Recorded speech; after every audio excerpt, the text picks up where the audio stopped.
कुछ टाइम पहले एक एसएमई आईपीओ आया था द्रोणाचार्य एरियल इनोवेशन का। 52 रुपीज़ से 54 रुपीज़ का प्राइस बैंड था एंड इस कंपनी के आईपीओ को बम्पर सब्सक्रिप्शन मिला था। एंड जब इस आईपीओ की लिस्टिंग हुई थी तो वो अप्रॉक्सीमेटली 100% के प्रीमियम पर हुई थी।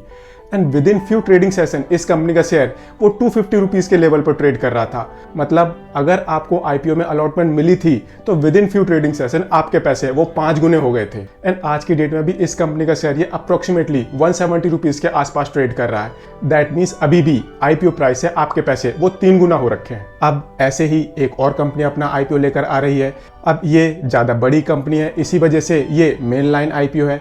इस कंपनी के प्रोडक्ट्स वो ज़्यादा रिलायबल हैं, इस कंपनी के पास ज़्यादा मार्केट शेयर है। Yes, I'm talking about Idea Forge and its upcoming IPO. Now, अब अगर आप उन लोगों में से हैं जो IPO में अप्लाई करने से पहले ज़्यादा रिसर्च नहीं करते, मार्केट रूमर्स देखते हैं एंड IPO को अप्लाई कर देते हैं, तो ये IPO आपके लिए काफ़ी अच्छा IPO होने वाला है। बट अगर आप उन लोगों में से हैं जो अपनी रिसर्च करते हैं, कंपनी के बारे में जांचते हैं, परखते हैं एंड उसके बाद उस IPO को सब्सक्राइब करते हैं, तो इस IPO को सब्सक्राइब करना है या नहीं करना, ये आपके लिए काफ़ी डिफिकल्ट डिसीजन होने वाला है। इनफैक्ट जो रिसेंट में IPOs आए हैं, इस आईपीओ को सब्सक्राइब करना है या नहीं करना, ये सबसे डिफिकल्ट डिसीजन होने वाला है। क्यों, जानते हैं इस वीडियो में। कहीं मत जाइए, चैनल को सब्सक्राइब कर लीजिए। ये कंपनी 2007 से इस बिजनेस में है एंड बेसिकली ये कंपनी ड्रोन्स बनाती है एंड साथ ही साथ उनकी टेक्निकल सपोर्ट भी प्रोवाइड करती है। जो ड्रोन्स में सॉफ्टवेयर यूज होते हैं वो सॉफ्टवेयर भी ये कंपनी प्रोवाइड करती है। जैसा कि मैंने पहले ही बताया, ये कंपनी काफ़ी बड़ी कंपनी है एंड इंडिया के अंदर इस कंपनी का 50% का मार्केट शेयर है ड्रोन सेगमेंट में। एंड जो इस कंपनी के प्रोडक्ट्स होते हैं वो डिफेंस सेक्टर में यूज होते हैं एंड साथ ही साथ आपके एंड मेरे जैसे लोग इस कंपनी के ड्रोन्स को खरीदते हैं एंड दुनिया भर में उड़ाते फिरते हैं। मतलब जो इस कंपनी के प्रोडक्ट्स हैं उनका डिफेंस में भी यूज होता है एंड साथ ही साथ सिविलियन यूज भी होता है। एंड बेसिकली जो इस कंपनी के प्रोडक्ट्स होते हैं उनका यूज होता है मैपिंग के लिए, सिक्योरिटी सर्विलेंस के लिए एंड इसी तरह की और भी काफ़ी सर्विसेज के लिए। अब अगर हम बात करें इस कंपनी का प्रोफाइल की, तो वो कंपनी जिनके प्रोडक्ट्स डिफेंस एंड सिविलियन दोनों यूज करते हैं, वहां पर ड्रोन सेगमेंट में ये कंपनी वर्ल्ड की 7th सबसे बड़ी कंपनी है एंड इंडिया के अंदर ये सबसे बड़ी कंपनी है। एंड जो इस कंपनी के प्रोडक्ट्स हैं उनका कितने फ्रीक्वेंटली यूज होता है आप इस तरह से समझिए। जो इस कंपनी के ड्रोन्स होते हैं, एवरी 5 मिनट्स एक इस कंपनी का ड्रोन टेक ऑफ करता है। एंड अगर आपने 3 इडियट्स मूवी देखी होगी तो उसमें जो ड्रोन वाला सीन था वो इसी कंपनी की ड्रोन थी। तब से लेकर अभी तक ये कंपनी काफ़ी आगे आ चुकी है। ये एक ऐसी इंडस्ट्री है जिसको हम फ्यूचरिस्टिक इंडस्ट्री के नाम से भी जानते हैं एंड साथ ही साथ इस इंडस्ट्री में काफ़ी सारा रिसर्च एंड डेवलपमेंट भी हो रहा है। एंड जो इस कंपनी के प्रोडक्ट्स हैं, इंडिया तो छोड़ो, वो ग्लोबल लेवल पर compete करते हैं।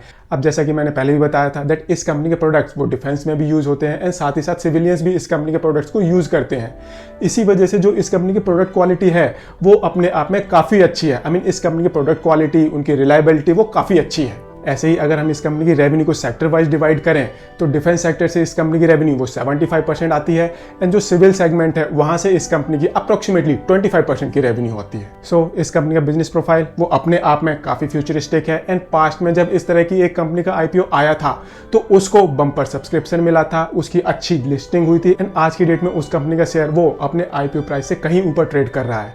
एंड यही रीजन है दैट जो इस कंपनी का ग्रे मार्केट प्रीमियम है वो ऑलरेडी 100% के आसपास है। दैट मीन्स जब इस कंपनी का आईपीओ ओपन होगा उसको बम्पर सब्सक्रिप्शन मिलेगा एंड जब इसकी लिस्टिंग होगी वहां पर एक अच्छा खासा लिस्टिंग गेन देखने को मिल सकता है। सो अगर हम इस इंडस्ट्री का पास्ट ट्रैक रिकॉर्ड देखें, इस कंपनी का बिजनेस मॉडल देखें, तो वहां पर हमें एक अच्छी इन्वेस्टमेंट अपॉर्चुनिटी नजर आती है।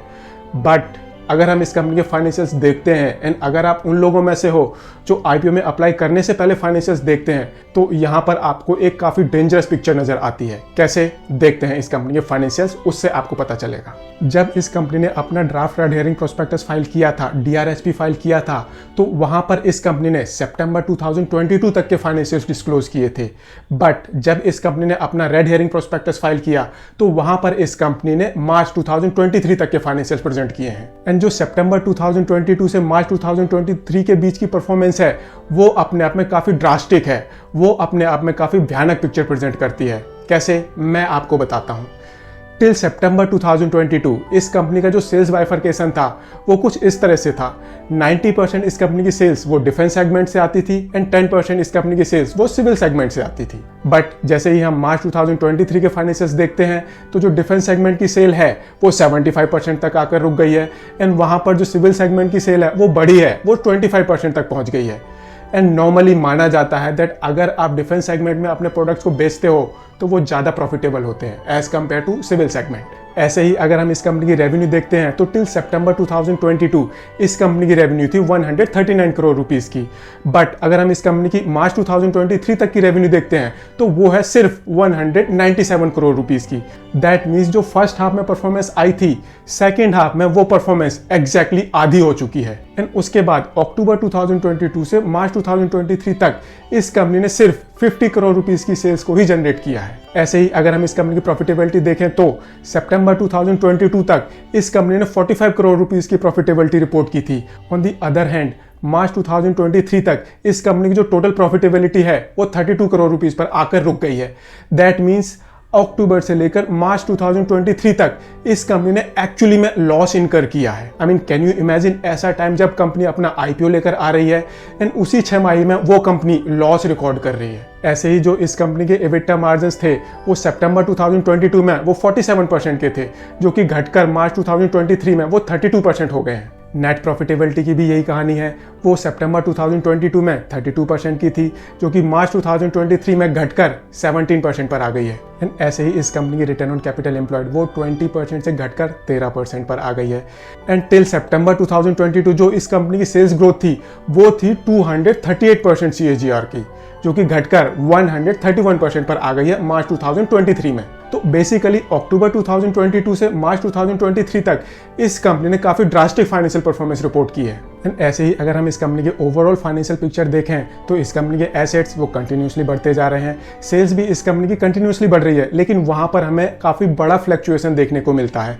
एंड अगर आपकी सेल्स फ्लक्चुएट कर रही है तो जो आपके एबिटा मार्जिन्स होते हैं, नेट मार्जिन्स होते हैं, रिटर्न ऑन इक्विटी होता है, वो सब के सब फ्लक्चुएट कर रहे होते हैं। एंड ऐसा ही हमें इस कंपनी के फाइनेंशियल्स में देखने को मिल रहा है। सो इस कंपनी का बिजनेस मॉडल वो अपने आप में बहुत अच्छी रोजी पिक्चर प्रेजेंट करता है, बट जैसे ही हम इस कंपनी के फाइनेंशियल्स देखते हैं तो वहां पर हमें काफी डरावनी पिक्चर नजर आती है। अब जो भी है ये कंपनी अपना आईपीओ तो लेकर आ रही है। जो इस कंपनी का टोटल आईपीओ साइज है वो है 567 करोड़ रुपीस का।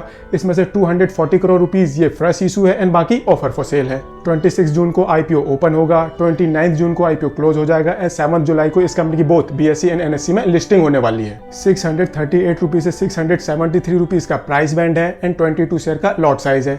इस हिसाब से जो आपकी मिनिमम इन्वेस्टमेंट होगी वो होगी 14,784 रुपीज की। एंड जो इस आईपीओ के थ्रू पैसे इस कंपनी के पास आएंगे उनका ये कंपनी यूज करेगी अपनी डेट्स की रीपेमेंट के लिए, वर्किंग कैपिटल को मैनेज करने के लिए, कुछ कंपनी नए प्रोडक्ट्स भी डेवलप करेगी एंड कुछ पैसे यूज होंगे जनरल कॉर्पोरेट पर्पसेस के लिए। सो अभी तक हमने इस कंपनी के बारे में जाना, इस कंपनी के फाइनेंशियल्स देखे, इस कंपनी का आईपीओ स्ट्रक्चर देखा। अब जानते हैं इस कंपनी के कंपटीशन के बारे में, दैट ये कंपनी अपने कंपटीशन में कहाँ स्टैंड करती है।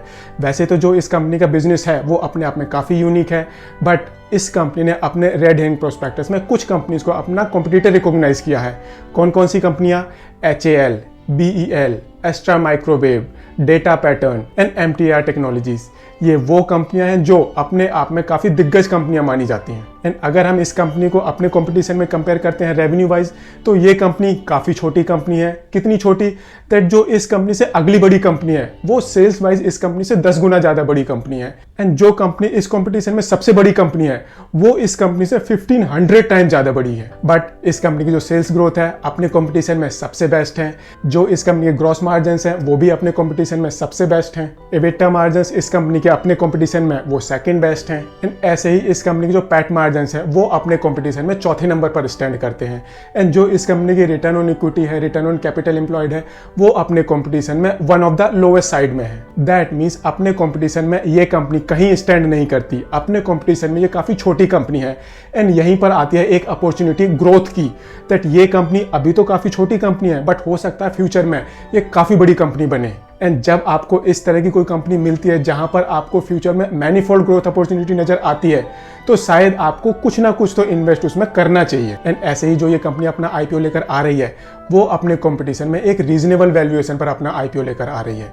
बेसिकली ये कंपनी 83 के पी वैल्यूएशन पर अपना आईपीओ लेकर आ रही है, जो कि इस सेक्टर में एक रीजनेबल वैल्यूएशन है। हाँ, आप बोल सकते हो ये थोड़ी सी एक्सपेंसिव है, बट ये एक स्टार्टअप कंपनी है एंड फ्यूचर में ग्रोथ अपॉर्चुनिटीज बहुत ज़्यादा हैं। जो इस कंपनी का बिजनेस मॉडल है, जो इस कंपनी के प्रोडक्ट्स हैं, वो इस वैल्यूएशन को कहीं ना कहीं जस्टिफाई करते हैं। बट कहीं से भी ये आपको इस कंपनी के आईपीओ को सब्सक्राइब करने की या फिर ना करने की सलाह तो बिल्कुल भी नहीं है। जब भी आप ये डिसीजन लेने बैठो तो एक बार अपने इन्वेस्टमेंट एडवाइजर से जरूर कंसल्ट करना। अगर वीडियो पसंद आया हो इसे लाइक शेयर जरूर करें एंड चैनल को सब्सक्राइब करें। थैंक